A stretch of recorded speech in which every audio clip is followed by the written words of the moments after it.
Good morning, everybody. Today we will discuss about the birth control or contraception. Why the birth control?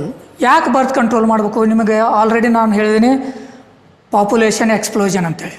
ಏನು population explosion ಅಂತಂದ್ರೆ ಕಡಿಮೆ ಅವಧಿಯಲ್ಲಿ ಹೆಚ್ಚಿನ ಜನಸಂಖ್ಯೆ ಆಗೋದು. ಅದನ್ನು ಕಡಿಮೆ ಮಾಡಬೇಕು ಅಂತಂದ್ರೆ ಇರುವಂಥ ದಾರಿ ಅಂತಂದರೆ ಬರ್ತ್ ಕಂಟ್ರೋಲ್ ಅಥವಾ contraception is the best option. ಹಿಂಗಂದ್ರೆ ಏನು? It is the voluntary, it is the voluntary or deliberate, it is the voluntary or deliberate prevention of pregnancy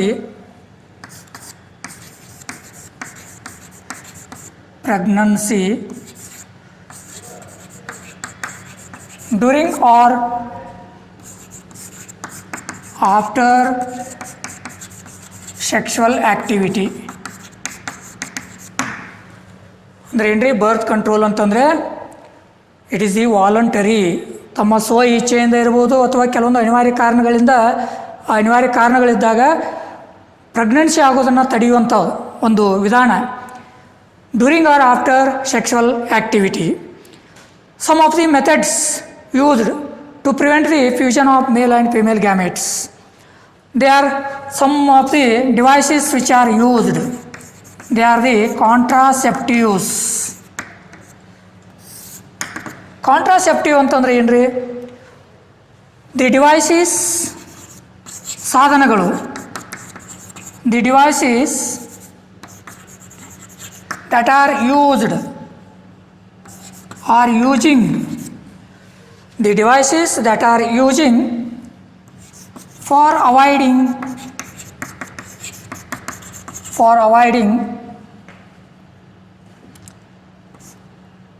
pregnancy.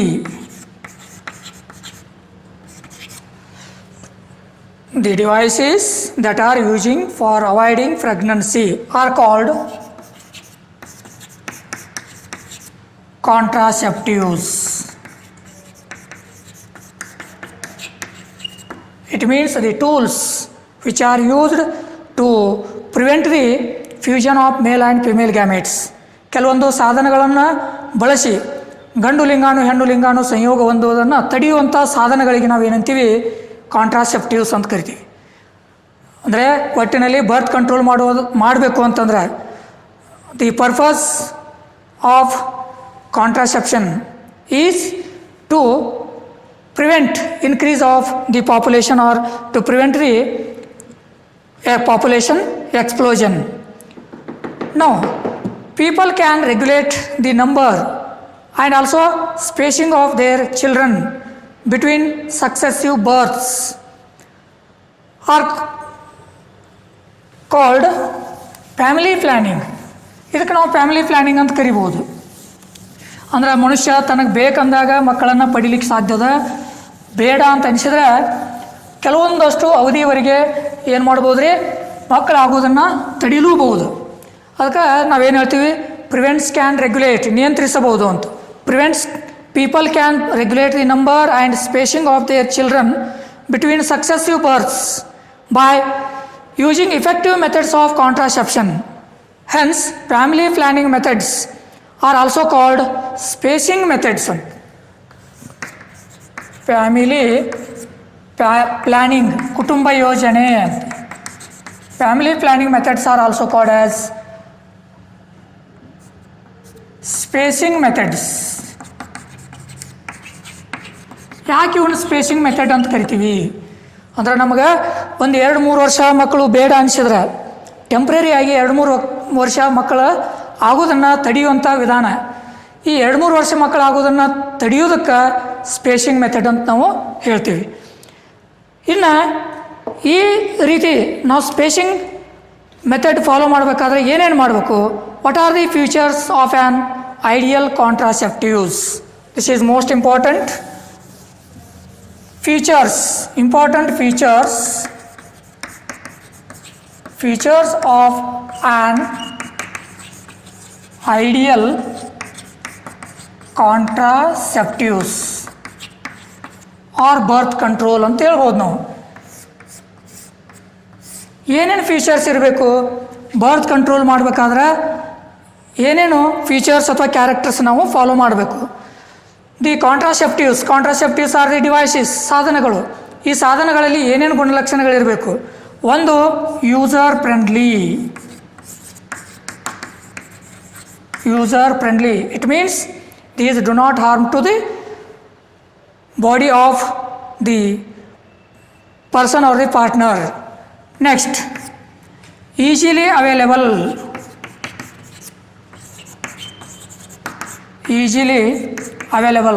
ಅಂದ್ರೆ ನಮಗೆ ಯಾವಾಗ ಬೇಕನ್ಸಿದ್ರೆ, ಎಲ್ಲಿ ಬೇಕನ್ಸಿದ್ರೂ ಈಸಿಯಾಗಿ ನಮಗೆ ಸಿಗುವಂತಿರಬೇಕು ಅಥವಾ ಅವೈಲೇಬಲ್ ಆಗ್ತಾ ಇರಬೇಕು. Next, effective and reversible.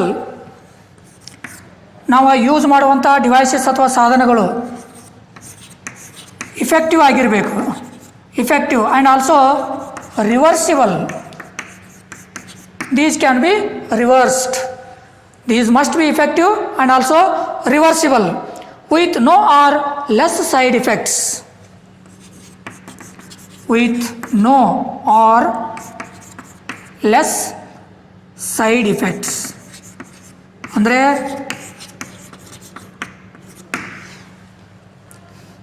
ಅದು ಪರಿಣಾಮಕಾರಿಯಾಗಿರಬೇಕು. ಅದರ ಉದ್ದೇಶ ಏನದ, ಆ ಯಾವ ಉದ್ದೇಶಕ್ಕಾಗಿ ನಾವು ಅದನ್ನು ಬಳಸ್ತಾ ಇದ್ದೀವಿ ಆ ಉದ್ದೇಶ ಸಫಲ ಆಗಬೇಕು. ಅದರ ಜೊತೆಗೆ these must be reversible with no, ಎಷ್ಟು ಸಾಧ್ಯತೆ ಅಷ್ಟು ಅದರಿಂದ ಯಾವುದೇ ಥರನಾದಂಥ ಸೈಡ್ ಇಫೆಕ್ಟ್ ಅಥವಾ ದುಷ್ಪರಿಣಾಮಗಳು ನಮ್ಮ ದೇಹದ ಮೇಲೆ ಆಗಬಾರ್ದು, ಅಂಥವನ್ನು ಯೂಸ್ ಮಾಡಬೇಕು. ಒಂದು ವೇಳೆ ಅನಿವಾರ್ಯ ಇತ್ತು ಅಂತಂದರೆ ಲೆಸ್ ಸೈಡ್ ಇಫೆಕ್ಟ್ ಇರುವಂಥ ಸಾಧನಗಳನ್ನು ನಾವು ಬಳಸಬೇಕು ಅಂತ. Next one, should not interfere with sexual. These should not interfere with sexual desire ಅಥವಾ sexual act of user. Sexual desire or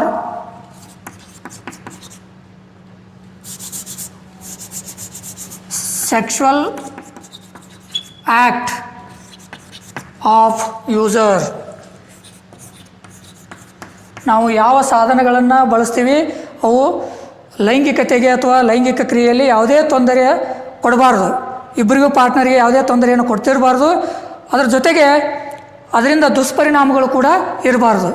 ಇಂಥ ಸಾಧನಗಳನ್ನು ನಾವು ಏನು ಮಾಡ್ಬೋದು ರೀ, ಯೂಸ್ ಮಾಡಬೇಕು. ಇವಕ್ಕೆ ನಾವು ಇಂಪಾರ್ಟೆಂಟ್ ಫೀಚರ್ಸ್ ಅಥವಾ important characters of an ideal contraceptives ಅಂತ ಹೇಳ್ತೀವಿ. ಇದು ಭಾಳ ಇಂಪಾರ್ಟೆಂಟು, 2 ಮಾರ್ಕ್ಸಿಗೆ ಕೇಳ್ತಾರೆ. Mention any 4 features of an ideal contraceptives ಅಂತೇಳಿ ಕೇಳ್ತಿರ್ತಾರೆ. ಈ 4 ಕಾಂಟ್ರಾಸೆಪ್ಟಿವ್ಗಳನ್ನು ಕರೆಕ್ಟಾಗಿ ನಾವು ನೆನಪಿಟ್ಕೋಬೇಕು. ನಾವು come two types of spacing methods. What are the types of spacing methods? ಮಕ್ಕಳು ಆಗಬಾರ್ದು ಅಥವಾ ಮಕ್ಕಳು ಆಗೋದನ್ನು ತಡಿಬೇಕಂತಂದ್ರೆ ಯಾವ್ಯಾವ ವಿಧಾನಗಳನ್ನು ನಾವು ಬಳಸ್ತೀವಿ? ನಾವು come two types of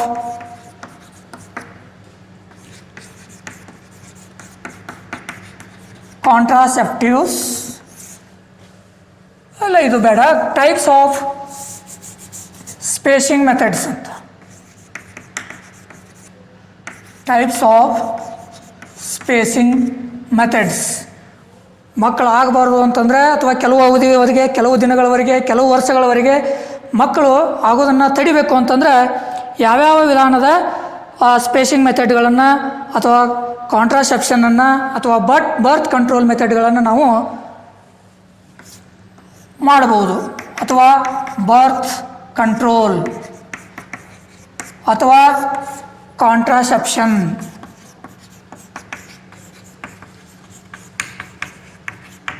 Mainly there are 3 types of contraceptions or the birth control methods. First one is they are categorized into 3 types. First one is natural method. Second one, temporary. Third one, terminal or permanent. These are the three methods. By these three methods, we can space the children between two successive births, or we can control the birth. One by one. First one, what are natural methods? Why it is called as natural? First one is the natural method. ನೈಸರ್ಗಿಕವಾಗಿಯೇ ನಾವು ಕೆಲವೊಂದಷ್ಟು ಅವಧಿಯವರೆಗೆ ಅಥವಾ ಕೆಲವು ವರ್ಷಗಳವರೆಗೆ ಮಕ್ಕಳಾಗೋದನ್ನು ತಡಿಬಹುದು. ಅದರಲ್ಲೇ ಮೊದಲನೇದು natural ಅಂತ. These work on the principle of avoiding chances of ovum and sperm fusion. ಇದು ಯಾವ ಬೇಸ್ ಮೇಲೆ ವರ್ಕ್ ಮಾಡ್ತದೆ? Natural method work. These work on the principle. These work on the principle of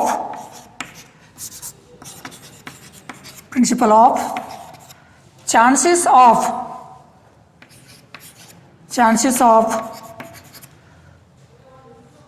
these work on the principle of chances of ovum,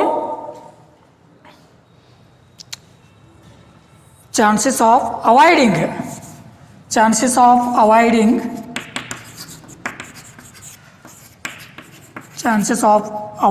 ovum and sperm meeting. You know, to achieve fertilization or to achieve the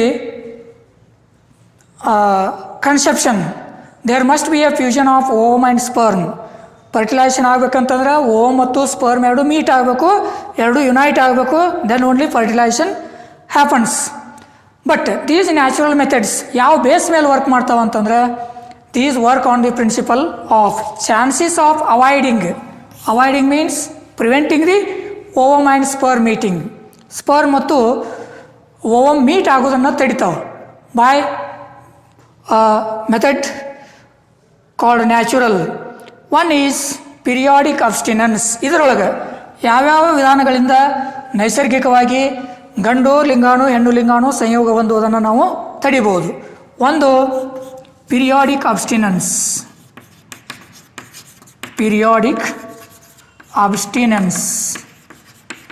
it is also known as physiological method.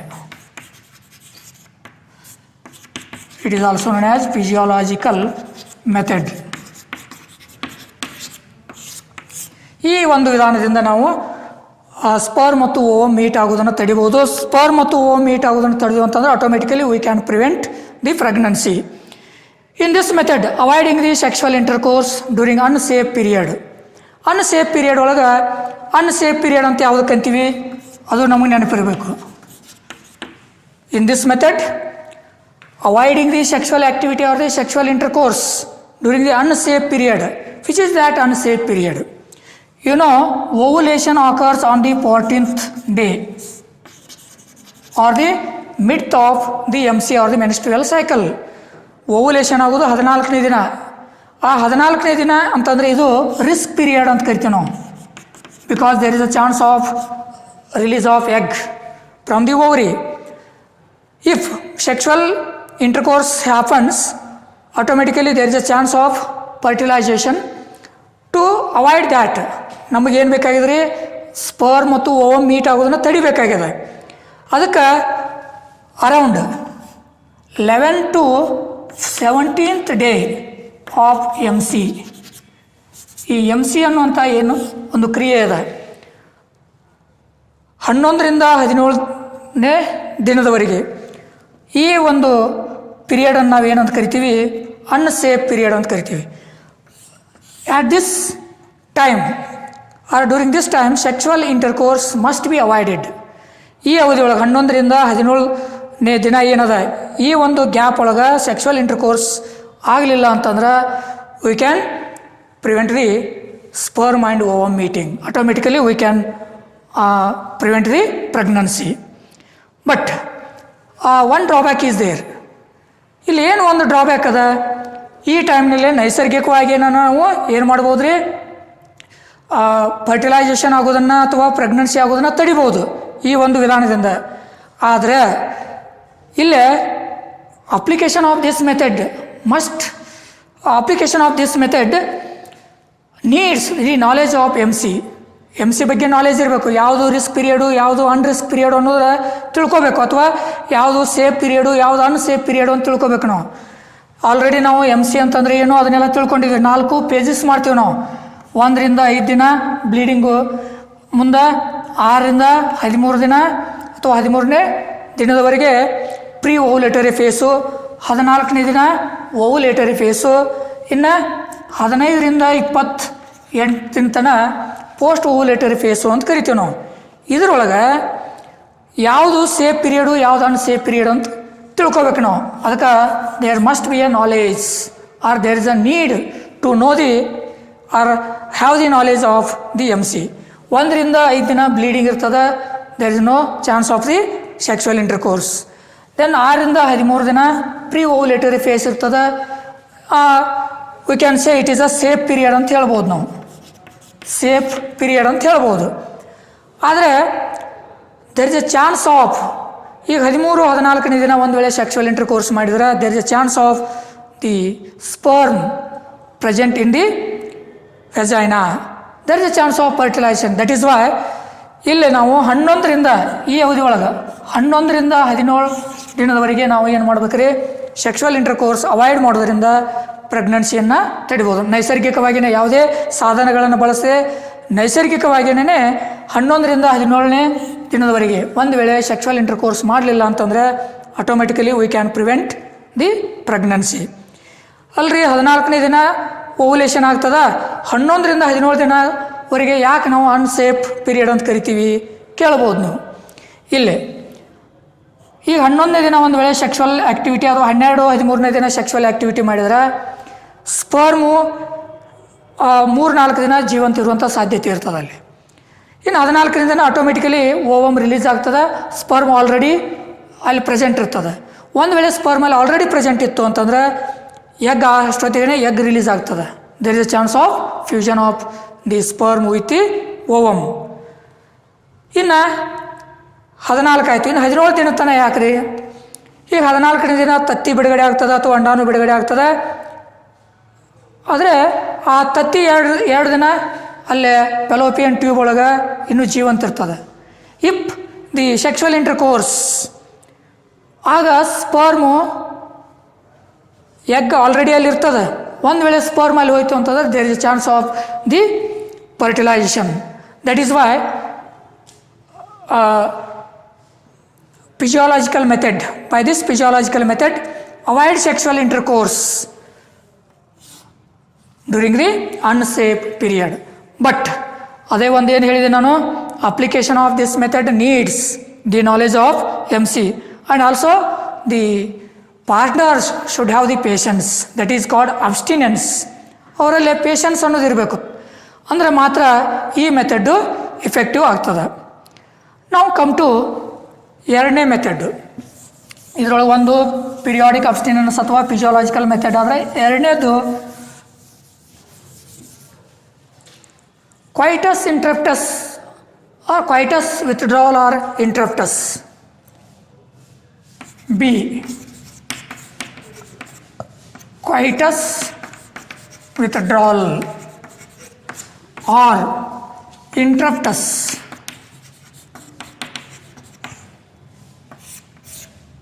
Coitus withdrawal or interruptus. It means in which the partner withdraws his penis from the vagina just before the ejaculation so as to avoid the insemination.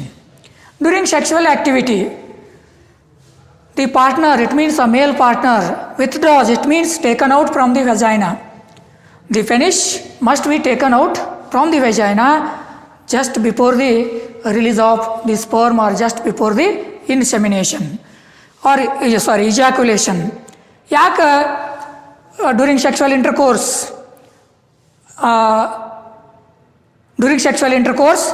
the coitus or the penis is taken out from the vagina to prevent ejaculation. Now LAM or lactational amenorrhoea ಇನ್ನು 3ನೇ method. Lam ಅಥವಾ lactational ಅಮೆನೂರಿಯಾ. ಲ್ಯಾಕ್ಟೇಷನಲ್ ಅಮೆನೂರಿಯಾ ಅಂತ, LAM ಅಥವಾ lactational amenorrhoea. The fact that breast feeding in woman suppresses ovulation and also fertility in the early months of delivery. Therefore, as long as mother breastfeeds the child fully, chances of conception or pregnancy are nil or almost nil. ಏನು ಹಿಂಗಂತಂದ್ರೆ initial few days of the delivery, the mother feeds the milk to the young ones or the newborn. Continuous ತಾಯಿ ಮಗುವಿಗೆ ಹಾಲನ್ನು ಉಣಿಸೋದ್ರಿಂದ, ನಿರಂತರವಾಗಿ ತಾಯಿ ಮಗುವಿಗೆ ಹಾಲನ್ನು ಉಣಿಸೋದ್ರಿಂದ ಏನಾಗ್ತದೆ ಅಂತಂದರೆ ಇಲ್ಲೇ ಓವುಲೇಷನ್ ಸಪ್ರೆಸ್ ಆಗ್ತದೆ, ಅಂದ್ರೆ ರಿಲೀಸ್ ಆಫ್ ಎಗ್ ಸ್ಟಾಪ್ ಆಗ್ತೈತಿ. ಇದು ಕೆಲವು ದಿನಗಳು ಮಾತ್ರ, ಅಂದರೆ ಒಂದು 4-5 ತಿಂಗಳು ಇದು ಇಫೆಕ್ಟಿವ್ ಆಗ್ತದೆ. ತಾಯಿ ಎಷ್ಟು ಮಗುವಿಗೆ ಹಾಲನ್ನು ಉಣಿಸ್ತಾ ಹೋಗ್ತಾಳೆ ಆ ಟೈಮಲ್ಲಿ ಓವುಲೇಷನ್ ಸಪ್ರೆಸ್ ಆಗ್ತಾ ಹೋಗ್ತದೆ. ಓವುಲೇಷನ್ ಸಪ್ರೆಸ್ ಆಯಿತು ಅಂತಂದ್ರೆ automatically we can prevent the pregnancy. These are the 3 important methods or the natural methods.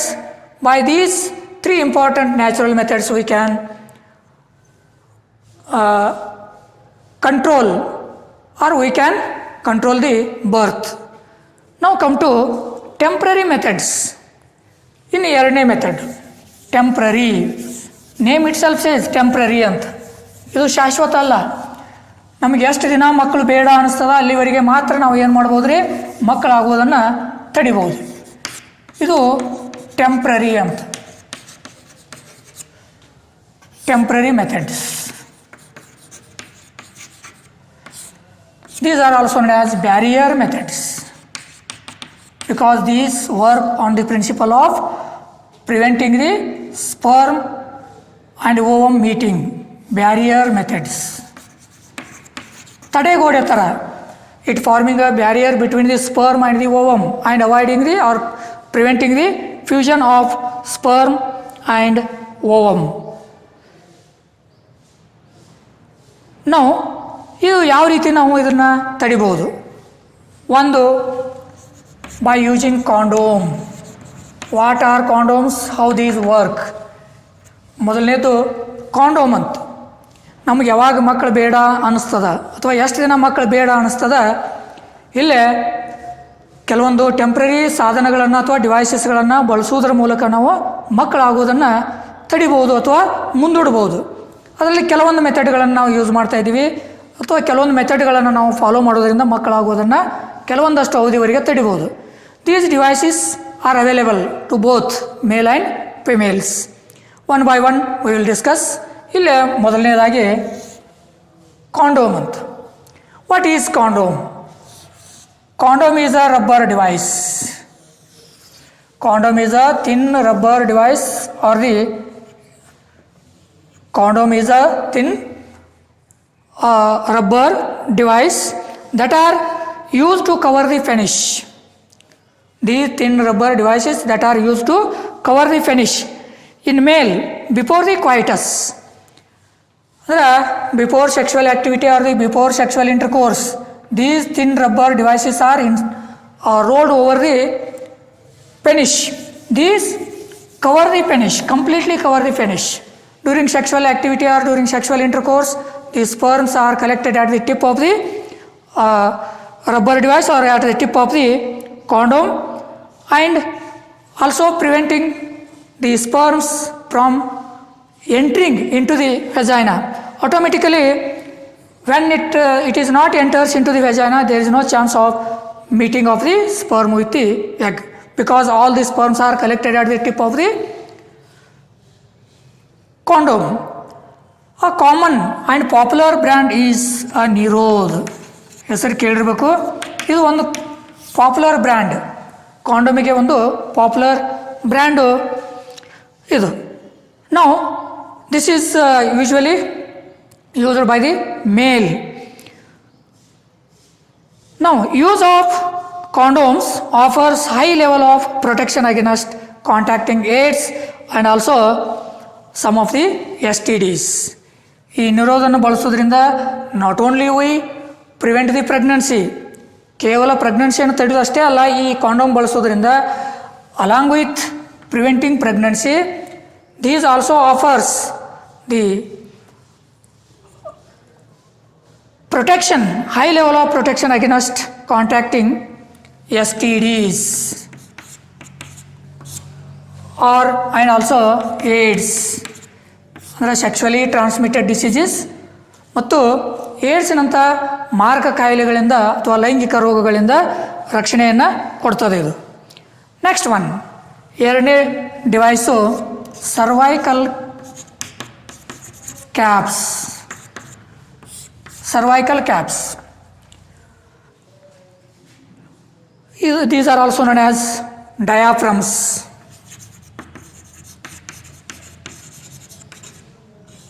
Diaphragms or vaults, ಇವಕ್ಕೆ ನಾವು ಡಯಾಫ್ರಮ್ಸ್ ಅಥವಾ ವೋಲ್ಟ್ಸ್ ಅಂತ ಕರಿತೀವಿ. This is a device of female. ಇದು ಮಹಿಳೆಯರು ಬಳಸುವಂಥ ಒಂದು ಸಾಧನ. Just like a condom. Condom is a male device. Cervical cap or diaphragm is a female device. This is a flexible rubber device or cap inserted into the female reproductive tract by a doctor or inserted into the female reproductive tract to cover the cervix during coitus or during sexual intercourse. Automatically it closes the cervical opening. When the cervical cap or the diaphragms are inserted into the cervix or the reproductive tract, it automatically closes. When it automatically closes the cervix or the cervical canal, and during sexual activity, all the sperms are deposited at the lower part of the reproductive tract, and finally after a few days the sperms are damaged. Now, in this way we can prevent the sperm and ovum from meeting. Next one, third, IUDs ಅಂದರೆ ಇಂಟ್ರಾಯುಟರೈನ್ devices ಅಂತ ಕರಿತೀವಿ. ಇಂಟ್ರಾಯುಟರೈನ್ devices, these are the mechanical devices. This is also most important. ಈ devices ಕೇಳ್ತಿರ್ತಾರೆ, mention the devices or IUDs ಅಂತ ಕೇಳ್ತಿರ್ತಾರೆ, ನೆನಪಿಟ್ಬೇಕು. IUDs intrauterine devices ಅಂದ್ರೆ intra, ಈ ಇದರಲ್ಲೇನ ಇದೆ meaning, intra within, uterine uterus devices ಅಂದರೆ ಯುಟರಸ್ನಲ್ಲಿ ಬಳಸುವಂಥ ಸಾಧನಗಳು ಇಂಟ್ರಾಯುಟರೈನ್ ಡಿವೈಸಸ್ ಅಂತ. These are mechanical devices that are inserted into the uterus by doctors or expert nurses through the vagina to prevent fertilization. Once again, intrauterine devices. Intrauterine devices. These intrauterine devices are the mechanical devices. ಒಂದು ಸಾಧನಗಳು ಅಥವಾ ಯಾಂತ್ರಿಕ ಸಾಧನಗಳು ಅಂತ ಕರಿತೀವಿ ನಾವು. These are the intrauterine devices or the mechanical devices that are inserted into the uterus by doctors or expert nurses through the vagina to prevent fertilization or to prevent the sperm and ovum from meeting. Now come to types of IUDs. ಈ IUD ವಿಧಗಳು, types of IUDs. Mainly there are three types. One is the NM or non-medicated. ಒಂದನೇದು NM non-medicated ಅಂತ. Non-medicated intrauterine device. For example, Liffes loop. Example, Liffes loop. ಇದನ್ನು ವಂಕಿ ಅಂತ ಕರೀತಾರೆ ಅಥವಾ ಲೂಫ್ ಅಂತ ಕರೀತಾರೆ. ಇದನ್ನು ಎಕ್ಸ್ಪರ್ಟ್ ಡಾಕ್ಟರ್ ಅಥವಾ ಎಕ್ಸ್ಪರ್ಟ್ ನರ್ಸು ಫಿಮೇಲ್ ರೀಪ್ರೊಡಕ್ಟಿವ್ ಟ್ರ್ಯಾಕ್ನಲ್ಲೇ ಏನು ಮಾಡ್ತಾರೆ, ಇನ್ಸರ್ಟ್ ಮಾಡೋದ್ರಿಂದ that closes the uterus. When that closes the uterus, ovum production normal ಆಗಿ ಆಗ್ತಿರ್ತದೆ, ಸೆಕ್ಷುವಲ್ ಆ್ಯಕ್ಟಿವಿಟಿಗೂ ಯಾವುದೇ ತೊಂದರೆ ಇಲ್ಲ. ಆದರೆ ಸ್ಪರ್ಮ್ ಮತ್ತು ಓವಮ್ ಎರಡು ಮೀಟ್ ಆಗೋದನ್ನು ಈ ಲಿಪೇಸ್ ಲೂಪ್ ತಡೀತದೆ. ಇನ್ನು ಸೆಕೆಂಡ್ ಒನ್ ಮೆಡಿಕೇಟೆಡ್. ನಾನ್ ಮೆಡಿಕೇಟೆಡ್ ಆದಮೇಲೆ ಎರಡನೇದು ಮೆಡಿಕೇಟೆಡ್ ಅಂತ. ಮೆಡಿಕೇಟೆಡ್ ಅಂತಂದರೆ ಕಾಪರ್ ರಿಲೀಸಿಂಗ್ ಅಂತ ಹೇಳ್ಬೋದು ನಾವು ಇದನ್ನು, ಅಥವಾ copper releasing IUDs. Copper releasing IUDs. These, for example, copper T, CUT, then Cu7, then multi-load 375 or 375. These are some important copper releasing IUDs. When these copper T, copper 7 or multi-load 375 when inserted into the reproductive tract or uterus, these release the ions. ಅಂದರೆ copper ಅಯಾನ್ಸನ್ನು ಇವು reproductive track ಒಳಗೆ ಏನು ಮಾಡ್ತಾವ್ರಿ, release ಮಾಡ್ತಾವೆ. when these release the ions, automatically suppress the sperm motility. Sperm motility ಇಲ್ಲ, fertilising ಕೆಪಾಸಿಟಿನೂ loss ಆಗ್ತಾ ಹೋಗ್ತದೆ. ಆಗ it can prevent the fertilisation and also pregnancy. Next one and last, hormone releasing. Hormone releasing IUDs. Here, these are the progestasert and LNG. Example, progestasert and LNG-20. ಈಗಾಗಲೇ ಒಂದು 2-3 ಸಲ ಕೇಳಿದ್ದಾರೆ, name the hormone releasing IUDs ಅಂತೇಳಿ. ಇವು ಎರಡನ್ನು ನೀವು ಬರಿಬೇಕು, ಪ್ರೊಜೆಸ್ಟಾಸರ್ಟ್ and LNG-20 ಅಂತ. In this way, these prevent the meeting of the sperm with the egg and automatically it prevents the pregnancy. Now come to role of IUDs in contraception. ಈ IUDಗಳ ಉಪಯೋಗ ಏನು ಅಥವಾ ಯಾವ ರೀತಿಯ ಕಾರ್ಯಗಳನ್ನು ಮಾಡ್ತವೆ ಇದ್ರ ಬಗ್ಗೆ ನಾವು ತಿಳ್ಕೊಳ್ಳೋಣ. ಒಂದನೇ role, increase phagocytosis of sperms within the uterus. ಯಾವಾಗ IUDಯನ್ನು ಇನ್ಸರ್ಟ್ ಮಾಡಿರ್ತಾರೆ ಫಿಮೇಲ್ ರಿಪ್ರೊಡಕ್ಟಿವ್ ಟ್ಯಾಕ್ನಲ್ಲೇ, automatically this increase the phagocytosis. What is the meaning of phagocytosis? Phagus means engulfing, cytosis means cell eating ಅಂತ ಕರಿತೀವಿ ನಾವು. ಈ ಸ್ಪರ್ಮ್ಗಳು ಅಲ್ಲೇ ಹೋಗಿ ಸ್ಟೋರ್ ಆದಮೇಲೆ ಆ ಸ್ಪರ್ಮ್ನ ಏನು ಮಾಡ್ತಾವೆ, ಪ್ಯಾಗೋಸೈಟಿಕ್ ಸೆಲ್ಗಳು ಅದನ್ನು ಎಂಗಲ್ಪ್ ಮಾಡಿ ಅದನ್ನು ಡಿಸ್ಟ್ರಾಯ್ ಮಾಡ್ತಾವೆ. ಇನ್ನು ಎರಡನೇದು, copper ions released by IUDs decrease or suppress the sperm motility and also fertilizing capacity of the sperms. ಯಾವಾಗ ಈ ಕಾಪರ್ ರಿಲೀಸಿಂಗ್ IUDs ಇನ್ಸರ್ಟ್ ಮಾಡಿರ್ತಾರೆ, ಕಾಪರ್ ರಿಲೀಸಿಂಗ್ IUD ಅಯಾನ್ಗಳನ್ನು ಅಂದರೆ ಕಾಪರ್ ಅಯಾನ್ಗಳನ್ನು ರಿಲೀಸ್ ಮಾಡ್ಲಿಕ್ಕತ್ತವೆ. ಕಾಪರ್ ಅಯಾನ್ಗಳು ರಿಲೀಸ್ ಆದಾಗ ಆಟೋಮೆಟಿಕಲಿ ಈ ಕಾಪರ್ ಅಯಾನ್ ಏನು ಮಾಡ್ತಾವ್ರಿ, ಸ್ಪರ್ಮ್ ಮೊಟಿಲಿಟಿಯನ್ನು, ಅದ್ರ ಜೊತೆಗೆ ಫರ್ಟಿಲೈಸಿಂಗ್ ಕೆಪಾಸಿಟಿ ಆಫ್ ದಿ ಸ್ಪರ್ಮ್ನು ಕೂಡ ಸಪ್ರೆಸ್ ಮಾಡ್ತಾವೆ. In this way we can prevent the meeting of sperm with the egg. Next, the IUDs prevent implantation. You know implantation, the process of attachment of blastocyst to the uterus is called implantation. ಇದನ್ನು ಕೂಡ ಅದು ತಡೀತದೆ. Next, IUDs also make the cervix hostile for sperms. ಸ್ಪರ್ಮ್ಗಳಿಗೆ ಅದು easy movement ಆಗೋದನ್ನು ತಡೀತದೆ. Next, IUDs are ideal contraceptive for female who want to delay pregnancy or space childrens. ಅಂದರೆ ಈ ಮಕ್ಕಳಾಗೋದನ್ನು ಭಾಳಷ್ಟು ದಿನ ತಡಿಬೇಕು ಅಂತಂದರೆ ಅಥವಾ ಮಕ್ಕಳಾಗೋದನ್ನು ಕಂಪ್ಲೀಟ್ ತಡಿಬೇಕು ಅಂತಂದರೆ these are the IUDs are the most ideal methods. Yes, thank you.